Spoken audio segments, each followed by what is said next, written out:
Hello everyone, कैसे हैं आप सब। Welcome back to my channel. I hope आप सब अच्छे होंगे। यहाँ पर हम करने वाले हैं डेली करंट अफेयर की क्लास। इसमें हमने शामिल किए हैं नेशनल और इंटरनेशनल दोनों तरह के करंट अफेयर के क्वेश्चन। अगर आप चैनल पर नए हैं और आपने अब तक वीडियो नहीं देखी तो जाइए चैनल को सब्सक्राइब कीजिए और प्लेलिस्ट में जाकर वीडियो को देख लीजिए। क्लासेज आपके लिए हेल्पफुल रहने वाली है। अगर आप किसी भी कॉम्पिटिटिव एग्ज़ाम की तैयारी में लगे हैं तो उसके लिए क्लास बहुत महत्वपूर्ण है। चलिए शुरू करते हैं आज की क्लास। देख लेंगे क्वेश्चन नंबर 1 में यहाँ पर क्या दिया है। राजस्थान की करौली जिले में खोजे गए लौह अयस्क के कुल भंडार का अनुमान है। तो कितना अनुमान यहाँ पर भंडार का लगाया गया है। राइट आंसर क्या हो जाएगा। ऑप्शन नंबर जो बी है ये करेक्ट हो जाएगा। 754.38 मिलियन टन का अनुमान यहाँ पर लगाया गया है। चलिए जानते हैं इसके बारे में। प्रारंभिक आकलन से पता चला है कि करौली जिले के खोड़ा, दादरोली, टोडूपुरा और लिलोटी में 840 मिलियन टन से अधिक लौह अयस्क है, जिसमें दादरोली के लिए विशिष्ट अनुमान लगाया गया है ये है 754.38 मिलियन टन। तो यहाँ पर राइट आंसर क्या हो जाएगा। Right answer option number B हो जाएगा। 754.38 मिलियन टन का अनुमान यहाँ पर लगाया गया है। चलिए देख लेंगे question number next. Question number 2 में दिया है करौली में खोजे गए भंडारों में से किस प्रकार के लौह अयस्क की पहचान की गई है। तो किस प्रकार के लौह अयस्क जो है ये करौली में खोजे गए हैं। Right answer option number C हो जाएगा। मैग्नेटाइट और हेमेटाइट दोनों। हेमेटाइट और मैग्नेटाइट इस प्रकार के ये लौह अयस्क की पहचान यहाँ पर की गई है।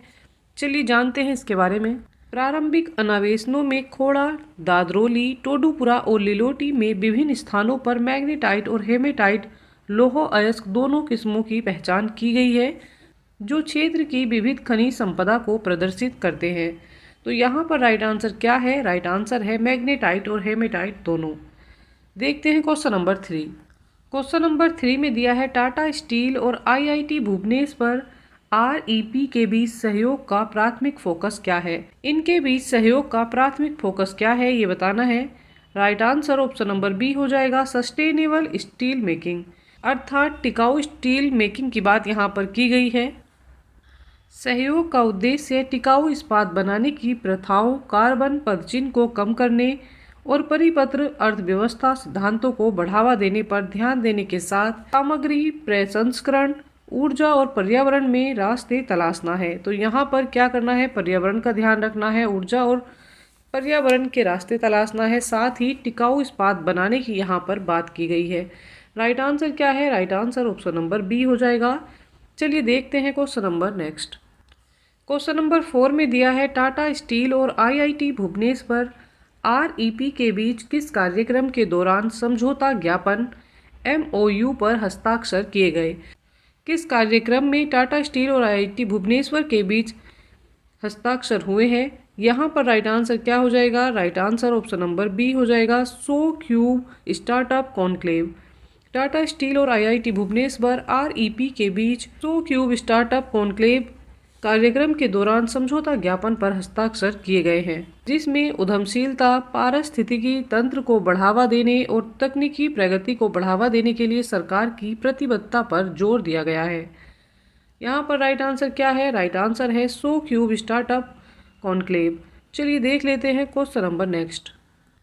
क्वेश्चन नंबर 5 में दिया है हरियाणा में वन मित्र योजना में भाग लेने के लिए कौन पात्र है। हरियाणा में जो योजना चल रही है वन मित्र, इसमें कौन भाग ले सकता है, उसके लिए एलिजिबिलिटी क्या है। यहाँ पर right answer option number A है। 18 से 60 वर्ष के आयु के व्यक्ति इसमें भाग ले सकते हैं। हरियाणा में वन मित्र योजना में 18 से 60 वर्ष के व्यक्ति जो हैं ये भाग लेने के लिए पात्र हैं। ऑप्शन नंबर ए करेक्ट हो जाएगा। जानते हैं इसके बारे में। वन मित्र योजना 1.80 लाख रुपए से कम वार्षिक आय वाले परिवारों से संबंधित है। 18 से 60 वर्ष की आयु वाले व्यक्ति जो हैं वो मानकीकरण के पहल में भाग लेने के लिए आमंत्रित करते हैं। तो इसमें ये भाग ले सकते हैं जिनकी आय क्या हो, 1.80 लाख रुपए की बात यहाँ पर की गई है। साथ ही उनकी आयु क्या हो, 18 से 60 वर्ष के बीच की हो। मानकीकरण की इस पहल में वो भाग ले सकते हैं। Right answer option number A हो जाएगा। 18 से 60 वर्ष की आयु के व्यक्ति। देखते हैं question number next. Question number 6 में दिया है अगले 3 वर्षों में वन मित्र योजना में प्रतिभागियों के लिए वित्तीय प्रोत्साहन संरचना क्या है। तो क्या वित्तीय प्रोत्साहन संरचना रखी गई है? Right answer option number D हो जाएगा, समय के साथ भुगतान में वृद्धि होनी चाहिए।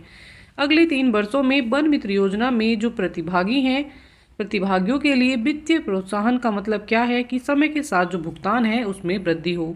ऑप्शन नंबर डी करेक्ट हो जाएगा। जानते हैं इसके बारे में। वन मित्र योजना में प्रतिभागियों को प्रत्येक तैयार गड्ढे के लिए 20 रुपये और पहले वर्ष में लगाए गए प्रत्येक पौधे के लिए 30 रुपये मिलते हैं।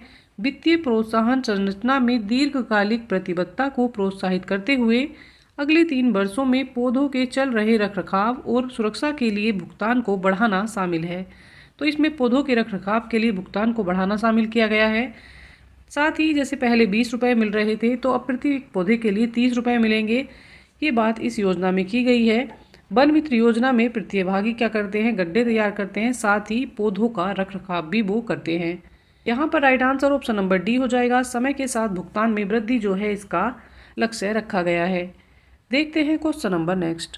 क्वेश्चन नंबर 7 में दिया है, बरगंडी प्राइवेट हुरून इंडिया 500 सूची के अनुसार किस कंपनी ने भारत में सबसे मूल्यवान गैर सूचीबद्ध फर्म के रूप में शीर्ष स्थान हासिल किया है? तो किसने शीर्ष स्थान यहाँ पर हासिल किया है? Right answer option number B हो जाएगा, serum institute of India. Serum institute of India ने बरगंडी प्राइवेट हुरून इंडिया 500 की सूची के अनुसार गैर सूचीबद्ध फर्म में शीर्ष स्थान हासिल किया है। चलिए जान लेते हैं इसके बारे में।